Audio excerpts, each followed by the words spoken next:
liberté de la presse. Vive la liberté de la presse. L'intimidation.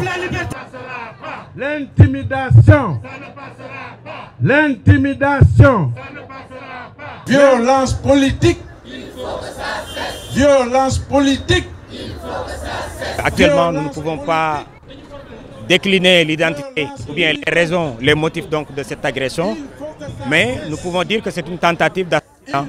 Parce que tout simplement, on ne peut pas parler d'agression simple, parce que nous savons tous, Maïmouna est partie à l'hôpital avec son sac, Maïmouna est partie à l'hôpital avec son téléphone. D'ailleurs, elle a filmé la scène après avec son téléphone. Ça montre clairement que cette personne qui a eu à poser cet acte ignoble a prémédité en tout cas son coup.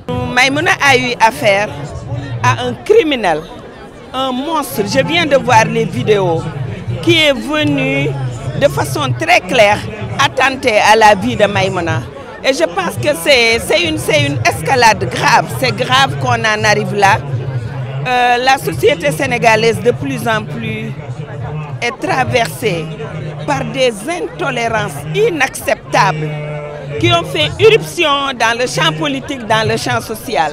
Je suis venue donc m'indigner pour que ça cesse, pour que, ensemble, que la société sénégalaise puisse comprendre qu'il ne s'agit pas d'une affaire de corporation, il s'agit d'une affaire de meurtre, de tentative de meurtre, et que par conséquent, ça doit mobiliser tous les gens épris de paix, tous les gens qui sont soucieux de vivre dans un pays où les gens en toute sécurité peuvent défendre des points de vue.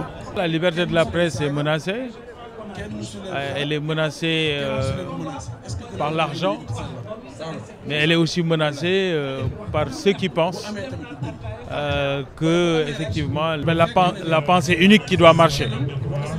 Tout le monde a droit à penser différemment, et surtout les journalistes doivent pouvoir exercer leur métier sans avoir la peur au ventre. Nous demandons d'ailleurs aux autorités d'accélérer la cadence pour que la lumière soit faite dans cette affaire. Donc cette affaire doit être élucidée, et nous demandons également aux confrères de rester mobilisés, parce que c'est vrai que pour le moment on ne peut pas parler de motifs, on ne connaît pas les raisons, mais depuis quelque temps quand même c'est un prétexte pour parler des menaces, des accusations, de l'harcèlement dont nous sommes souvent victimes ici au Sénégal. C'est toutes nos libertés quelque part qui sont menacées.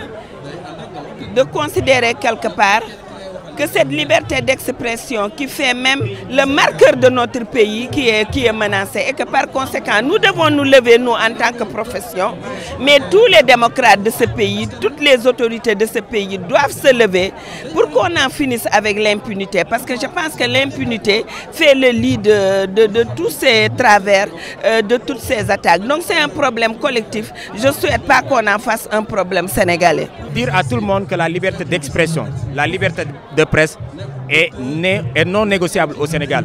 Quand Pape Alé Niang a été arrêté, on était là pour dire non. Quand Pape Ndiaye a été arrêté, on était là pour dire non. Quand également d'autres confrères, d'autres consoeurs ont été agressés sur le terrain, on était là debout pour dire non. Et nous allons continuer de dire non contre cette agression ou bien contre ces menaces. L'intimidation. Ça ne passera pas. L'intimidation.